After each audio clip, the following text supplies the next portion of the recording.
The book of meditator का ये सूत्र कहता है, meditator watches the whole moment of life in relationships, situations, experiences and ideas without any judgement, comparison and conflict. अर्थात ध्यानी जीवन के पूरे प्रवाह को, चाहे वो संबंधों में हो, परिस्थितियों में हो, अनुभवों में हो, विचारों में हो, देखता है बिना किसी निर्णय के, बिना किसी तुलना के, बिना किसी द्वंद्व के।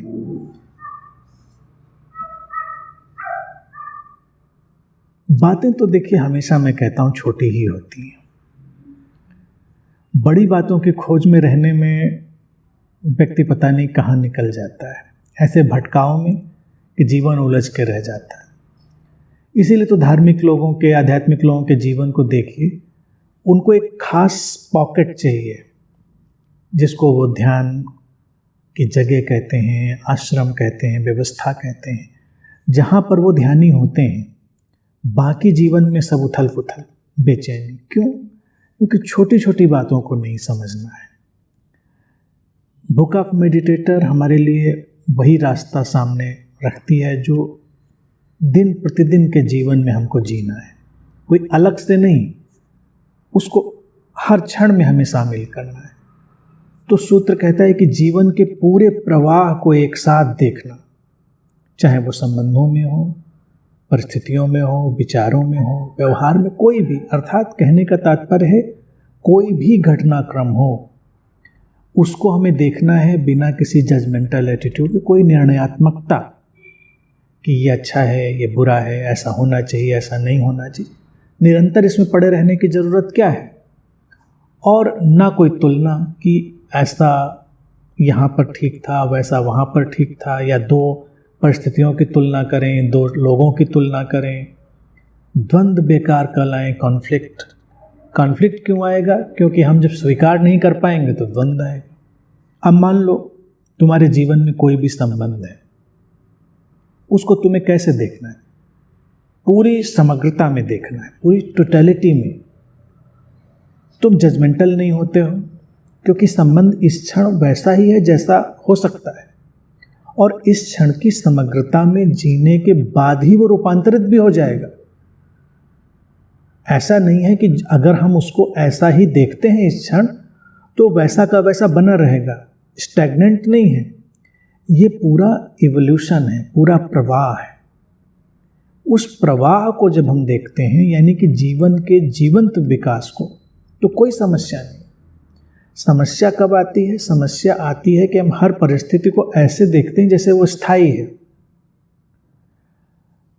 संबंधों में अगर हम उदाहरण के लिए देखें, कभी तुम ज़्यादा प्रेमपूर्ण हो, कभी कम हो, कभी खामोश हो, कभी काफ़ी सक्रिय हो, कभी ठहरे हुए हो, बदलता रहता है, जीवन बदलाव है।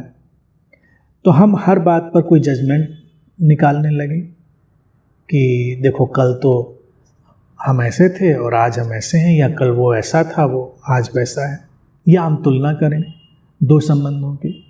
कोई व्यक्ति है, उसका सेंस ऑफ ह्यूमर बहुत अच्छा है, विटी है, हास्य बहुत अच्छा है। हमारे साथ कोई व्यक्ति है, वो गंभीर प्रकृति का है, उतना फनी नहीं, हास्य बोध नहीं। तो हम कहें देखो वैसा होना चाहिए। अब ये वैसा कैसे हो जाए, क्योंकि इसका डिज़ाइन वैसा ही है जैसा है, तो हम तुलना क्यों बीच में लाएं? और ये जब तुलना और ये सब निर्णयात्मकताएं हम बीच में ले आएंगे, जजमेंटल एटीट्यूड, तो वही द्वंद्व पैदा करेगा, वही कॉन्फ्लिक्ट पैदा करेगा, क्योंकि हम स्वीकार नहीं कर पा रहे हैं स्थितियों को। अब ये संबंध हो, कोई परिस्थिति हो, क्यों उसमें पड़ेंगे हम उसके तुलनात्मक ढंग में? हम भारत जैसे देश में रहते हैं, यहाँ पर देखिए अनेक ऋतुएं आती हैं जाती हैं।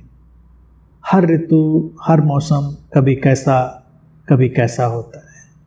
गर्मियाँ आती हैं, कभी ज़्यादा गर्मी, कभी कम गर्मी। सर्दियाँ आती हैं, कभी कम, कभी ज़्यादा।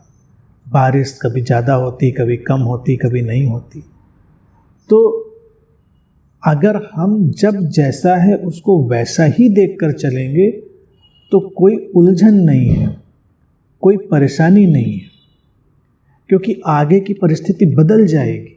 आगे का मौसम वैसा नहीं रहना है। लेकिन आज के शीत ऋतु में हम बैठे हों और सोचें कि पिछली बार जो शीत ऋतु थी वो कैसी थी, उसको ऐसा नहीं होना चाहिए, और आज की परिस्थिति से हम उसकी तुलना करें तो इस समय जो हमारा जीना है, इस समय हमारा जीना प्रभावित हो जाएगा। इस समय हमारा जीना बहुत ही सार्थक नहीं रह पाएगा और बहुत ही अर्थपूर्ण नहीं रह पाएगा। इसीलिए हमको करना क्या है, हमको बेवजह में अपनी ये तुलनाएं, ये निर्णय, ये द्वंद्व सब त्यागने होंगे और जीवन को परिपूर्ण प्रवाह की तरह, एक टोटल फ्लो की तरह देखना होगा। परिपूर्ण प्रवाह तभी होता है जब हम उसके हर सेगमेंट को, हर बदलाव को, हर हिस्से को पूरा देखते हैं और उसको उसी तरह स्वीकार कर लेते हैं। और ये निरंतर विकासमान यात्रा है, कुछ भी ठहरा हुआ नहीं। ना परिस्थिति वही रहेगी, ना संबंध वही रहेंगे, ना विचार वही रहेंगे, ना भाव वही रहेंगे। सब अपने अलग अलग ढंग से, अलग अलग रूपों में विकसित होने के लिए जीवन में आए हैं और वैसे ही विकसित होते चले जाएंगे।